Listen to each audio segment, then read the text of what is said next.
शहर से दूर एक गांव था। उस गांव में सभी गांव वालों को सिर्फ बेटा ही चाहिए था। इसलिए बेटे की चाह में उस गांव में पिछले 10 सालों में एक भी लड़की का जन्म नहीं हुआ था। इसी घटिया सोच की वजह से कोई भी पड़ोस के गांव वाला वहां अपनी लड़की की शादी नहीं करता था और उस गांव के सारे मर्द कुंवारे थे। पिछले 10 सालों से उस गांव में किसी भी जवान की शादी नहीं हो रही थी।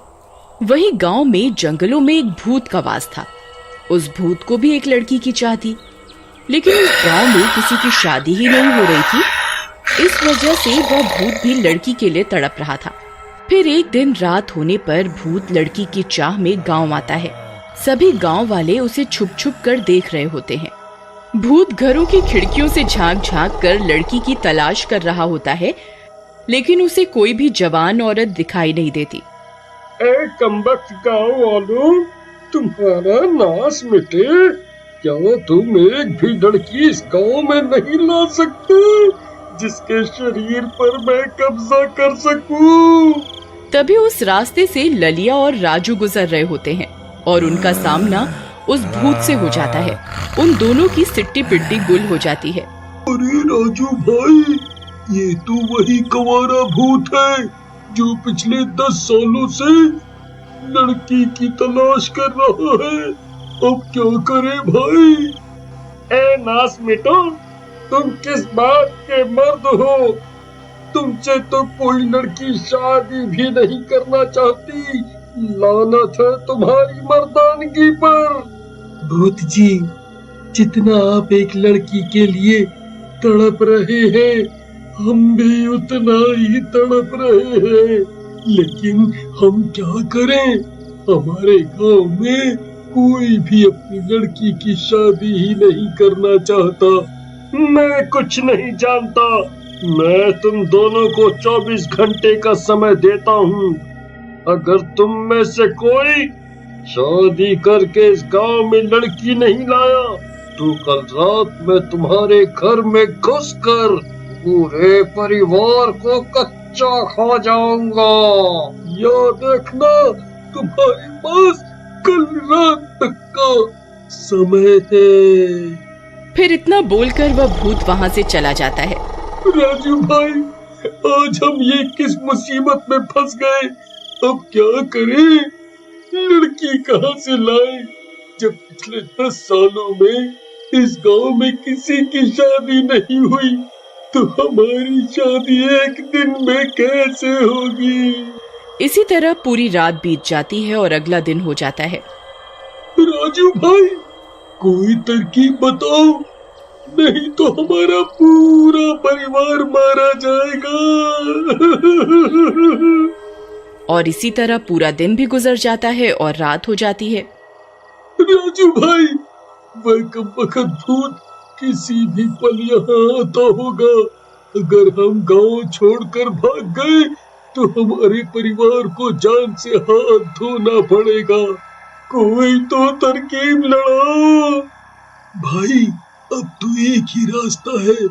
मुझे किसी भी तरह शादी करके उस भूत के पास अपनी पत्नी को ले जाना ही होगा। लेकिन भाई, तुम पत्नी लाओगे कहाँ से? भाई, अब तुम्हें ही मेरी पत्नी बनना होगा और कोई रास्ता नहीं है। तुम्हारा दिमाग खराब तो नहीं हो गया भाई? मैं लड़की जैसा दिखता जरूर हूँ, लेकिन मेरी इच्छाएं लड़कों वाली ही है भाई। मुझे गलत नजर से मत देख भाई, मैं तुम्हारे भाई जैसा हूँ। अबे नास मिटे, मुझे भी कोई लड़के से शादी करने का शौक नहीं है, लेकिन अभी फिलहाल हमारे पास कोई दूसरा रास्ता नहीं है। चलो मेरे साथ।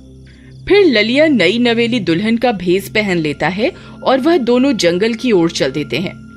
कुछ ही देर में वह उस पुरानी गुफा के पास पहुंच जाते हैं जहां उस भूत का साया होता है। राजू भाई, उस ठरकी भूत को एक लड़की की तलाश है। मुझे देखते ही मेरे ऊपर टूट पड़ेगा। आज मैं नहीं बचने वाला भाई। कुछ करो, मुझे उस भूत के साथ सुहाग रात नहीं मनानी भाई, नहीं मनानी। अरे डरो नहीं, कुछ नहीं होगा। मैं कोई ना कोई तरकीब जरूर निकाल लूंगा, चलो मेरे साथ। फिर वे दोनों डरते डरते गुफा के अंदर घुस जाते हैं। वहां उनका सामना उस भूत से होता है। वह भूत नई नवेली दुल्हन को देखकर बहुत खुश हो जाता है। अरे बाबा, तो आखिरकार आज मैं अपनी प्यास बुझाऊंगा। ए गाँव वाले, चल आज यहाँ से। आज से ये तेरी नहीं, मेरी पत्नी है। आज मेरी शादी की पहली रात है। अरे मर गए रे, अब क्या करूं? यहाँ एक पल भी और रुका तो ये मेरी जान ले लेगा। ललिया भाई, मुझे माफ करना, मैं यहाँ और नहीं रुक सकता। अरे नास मिटे राजू, मुझे यहाँ अकेला छोड़कर कहाँ जा रहा है? ये कमबख्त भूत मेरे साथ सुहाग रात मनाना चाहता है। रुक जा, कहाँ भाग रहा है तू? मुझे छोड़कर कहाँ भाग रहा है तू? फिर राजू अपनी जान बचाकर वहां से भाग जाता है। आ मेरी रानी, जाओ मेरे लिए गर्मा गर्म दूध लेकर आओ ना। राजू जैसे ही गुफा के बाहर पहुंचता है, उसे ललिया की जोर जोर से चिल्लाने की आवाज आने लगती है। अरे अरे मर गया रे। अरे कमबख्त, मैं एक लड़का हूँ। छोड़ छोड़ मुझे, छोड़ मुझे, छोड़। धोखा धोखा, तुम दोनों ने मेरे साथ धोखा किया। ये तुमने अच्छा नहीं किया। कोई बात नहीं, इसकी सजा तुझे जरूर मिलेगी। अब तू ही मेरे बच्चे की माँ बनेगा। फिर भूत अपनी जादुई शक्तियों से ललिया को प्रेग्नेंट कर देता है। ललिया का पेट फूल जाता है। अरे मर गया रे, बहुत दर्द हो रहा है रे। अरे भूत, मेरा नाश बचे। ये तूने क्या कर दिया कमबख्त? मुझे प्रेग्नेंट कर दिया।